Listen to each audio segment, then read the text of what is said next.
আপনারা অজয় দিকে জেতানো শুধু নয়, রেকর্ড ভোটে জিতিয়ে মোদীজির কাছে পাঠাবেন।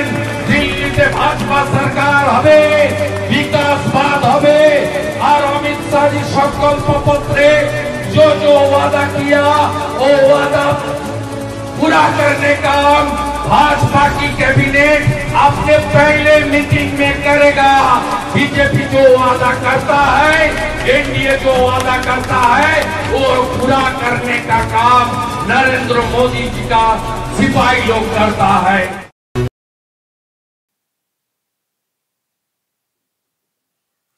দিল্লির ভোটেতেও প্রচারে যাচ্ছেন শুভেন্দু অধিকারী। আজকে 3টি বিধানসভা কেন্দ্রে প্রচার সেরেছেন। নাজফগড় দেখতে পাচ্ছেন, গ্রেটার কৈলাস এবং গন্ডা, এই 3টি জায়গাতে প্রচারে উনি ছিলেন। উনি যখন ঢুকছিলেন, উনাকে দেখে যা আগ্রহ এবং যারা ওখানে বসেছিলেন তাদের মধ্যে যা গর্জন, দেখে তো মনেই হচ্ছে না যে ওটা দিল্লি বা বাংলার বাইরে কোথাও, যেন মনে হচ্ছে বাংলারই কোনো জায়গা।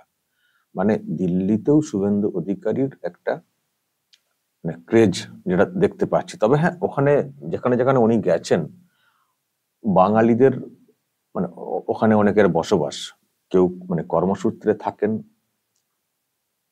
আর এমনি থাকতেও শুরু করেছেন অনেকে। তো সেই সব এলাকা, বিশেষ করে ওখানকার যারা ভোটার আর কি, বাঙালি ভোটার, সেই সব এলাকাতেই মূলত ওনাকে দিয়ে ক্যাম্পেইনটা করানো হচ্ছে। আবার ভোটার না দেখতেও এসছেন বাঙালি, মানে কাজ করেন, তারাও হয়তো ওখানে এসছেন। তো উনি যেখানে যেখানে গেছেন, বাঙালিদের একটা জমায়েত যেটা পরিষ্কার দেখতে পাচ্ছি। আর উনি অ্যাপিল করছেন যারা ভোটার আছেন, মোদিজির হাতকে শক্ত করতে হবে। আসলে দর্শক, দিল্লির এই যে অ্যাসেম্বলি নির্বাচন, এটা খুবই গুরুত্বপূর্ণ। দিল্লিতে কেন্দ্রের সরকার চালাচ্ছে বিজেপি, কিন্তু দিল্লির যে অ্যাসেম্বলি বিধানসভা, সেটা বিজেপির হাতে নেই। ফলে এটা একটা বিরাট মানে আক্ষেপের জায়গাও বলা যেতে পারে যে কেন্দ্রে বিজেপির সরকার, কিন্তু দিল্লিতে অ্যাসেম্বলিতে নেই। ওখানে আগেও অন্য সরকার ছিল। তো এবার একটা মরিয়া মনোভাব দেখাচ্ছে বিজেপি, মানে জেতার জন্য। ওখানে আম আদমি পার্টি হঠাৎ করে একটা ম্যাজিক দেখিয়ে দেয়, সেই জন্য চলে আসে ক্ষমতায় হঠাৎ করে। মানে অরবিন্দ কেজরিওয়াল ভাবতে পারেননি যে উনি কখনো মানে হঠাৎ করে একটা পার্টি ফর্ম করে ক্ষমতায় চলে আসবেন। এমন একটা স্বপ্ন দেখিয়ে দিয়েছিলেন, এমন একটা প্রতিবাদ উনি শুরু করেছিলেন ওই আন্না হাজারের ওখানে গিয়ে, মানে নিজেকে এমন একটা স্বচ্ছ ভালো ইমেজ হিসেবে তুলে ধরেছিলেন। মানুষ মানে মোটামুটি খেয়ে নিয়েছিলেন, গিলে ফেলেছিলেন ওনার কথাগুলোকে।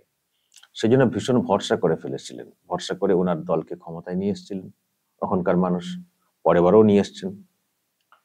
তারপরে তো ওইসব কাণ্ড সামনে এলো, ধরপাকড়, দুর্নীতির বিষয় সামনে এসছে। দেখা যাক এবার দিল্লির মানুষ কি করেন, পরিবর্তন আনেন কিনা। এবারে এমন একটা ভোট হতে চলেছে যেখানে মানে যেটা হচ্ছে যে মুখ্যমন্ত্রী জেলে ছিলেন, বন্দী ছিলেন, বেলে এখন আছেন, বেরিয়ে নিজে পদত্যাগ করেছেন, অন্যজনকে মুখ্যমন্ত্রী করেছেন।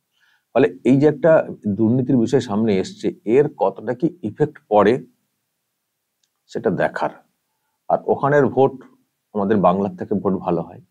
বাংলায় দুর্নীতি থাকলেও তো তার যে প্রতিফলন সেটা তো করতেই দেওয়া হয় না, কিন্তু ওখানে সেটা তো হয় না। ওখানে অনেকটাই ভালো ভোট হয়।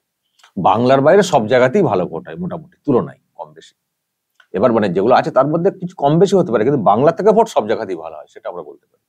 তো দিল্লিতে ভোট যেহেতু তুলনায় ভালো হয়, তো এখন কি ইম্প্যাক্ট হয়, মোদী সরকার এতগুলো বছর চলছে কেন্দ্রে, অরবিন্দ কেজরিওয়ালের সম্পর্কে এরকম প্রশ্ন, তো দিল্লিতে কি হয় সেটা দেখার বিষয় রয়েছে। তো এবারে দিল্লির ভোটের দিকে একটা বিরাট নজর, বিজেপির একটা বিরাট নজর।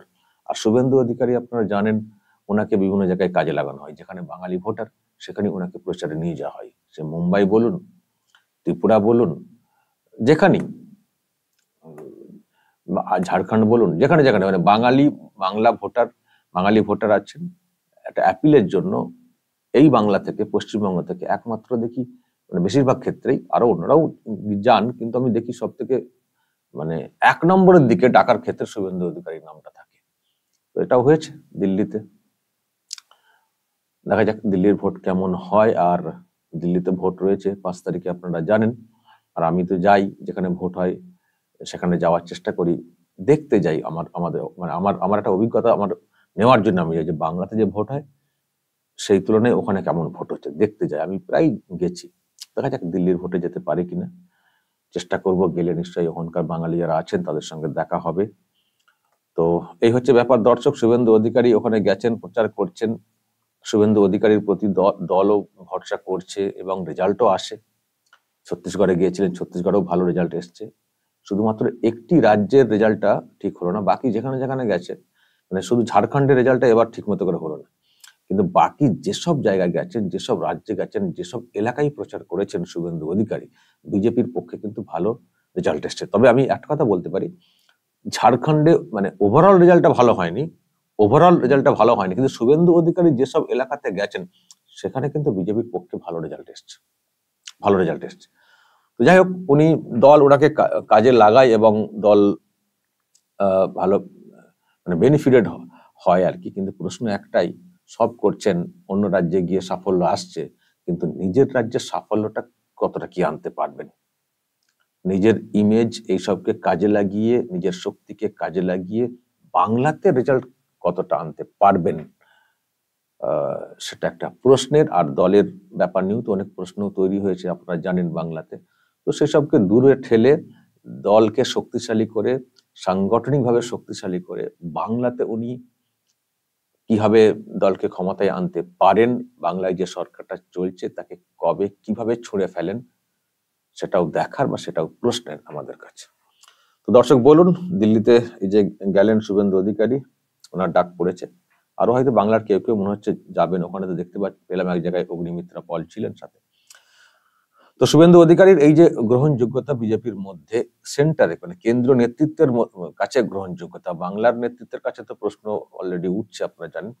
তো যা বলার বলবেন কমেন্ট বক্সে, নজর রাখবেন আরামবাগ টিভি প্লাস।